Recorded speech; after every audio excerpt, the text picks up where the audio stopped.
সাপ্তাহনী মূল গেট থেকে রাস্তা প্রশস্তকরণ কাজ সম্পন্ন হওয়ার পথে, পাশাপাশি মানুষের পানি দুর্ভোগ থেকে মুক্তির একমাত্র পথ পানির লাইনগুলোকে সঠিকভাবে লেট করা। 18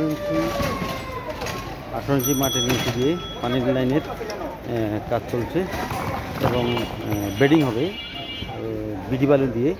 বেডিং হওয়ার পরে এই রাস্তাটা পানি মেরামত হবে।